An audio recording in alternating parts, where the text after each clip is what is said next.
ही paper थे, तो बच्चे नहीं होंगे तो सत्संग करना भी थोड़ा सा वो लग रहा था। तो इसलिए गुरुजी की मर्जी से 10 तारीख को ही सत्संग गुरुजी ने डेट डिसाइड कर दी। तो 10 तारीख को सत्संग होना है। आज हो गया, जो गुरुजी ने पूरा करवा दिया है। अभी परसों की बात थी, कल की बात थी नहीं, परसों की बात थी, पर कल, हाँ कल एक ऐसा हुआ, हम सोने का बुंदा पहने हुए थे, रोज पहने रहते थे वो, तो उतारते थे नहीं क्योंकि रोज ही का था वो पहने रहते थे।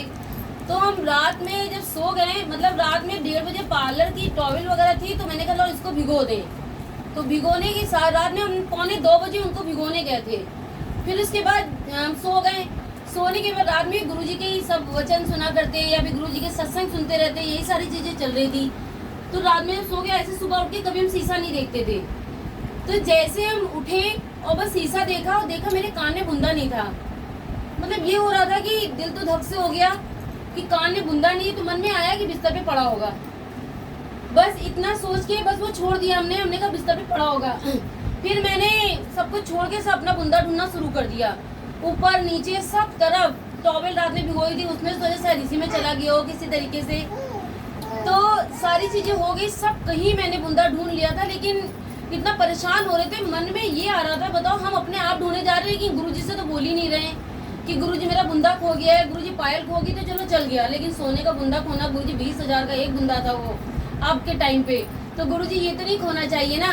बस इतना ही गुरुजी से बोल रहे थे हम कि गुरुजी बुंदा नहीं खोना है, गुरुजी बुंदा ढूंढवा दो गुरुजी। बस ऐसा बोल के बस हम मशीन से सब निकाल के तो ढूंढना शुरू किए। बस हम नीचे उतर रहे थे, उतनी देर में मैंने वो जो बुंदे का जो पेच होता है ना, सोचा मैंने जीने पे, आप लोग बिलीव नहीं करोगे, गुरुजी जानते हैं, खाली वो जीने पे मैंने 3 बार चेक किया था। ऐसे ऐसे करते करते बार बार ऊपर जा रहे नीचे जा रहे, सब ढूंढ रहे थे, लेकिन वो बुंदा मुझे नहीं मिला था। पेच पहले मैंने पैर में फूका, फिर मैंने कहा पेज तो मिल गया, इसका मतलब मैंने जो पार्लर में भी जो चाची हैं उनको मैंने कॉल करा, अगर वहाँ बुंदा मिल जाए, अगर सफाई करोगी तो मुझे बता देना। अपनी भाभी को कॉल करा, इनको बोला कि अगर बुंदा मिले तो बता देना, वहाँ भी गए हुए थे, सबको बोले, सबने बोला नहीं है। बस हम गुरुजी से बोले ही थे, और बोलने का बुंदा वो जैसे हम बस जाके खड़े हुए, उतनी देर में रिया ही बोली मम्मी ये लो मिल गया।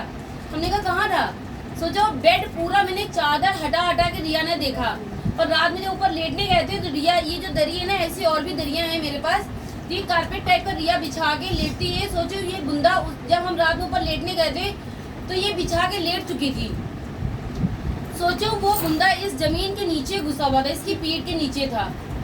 और अब आप मतलब ये इतना अनएक्सपेक्टेड था कि हम लोग ही जान सकते हैं कि वो वहाँ पे हो ही नहीं सकता था बुंदा।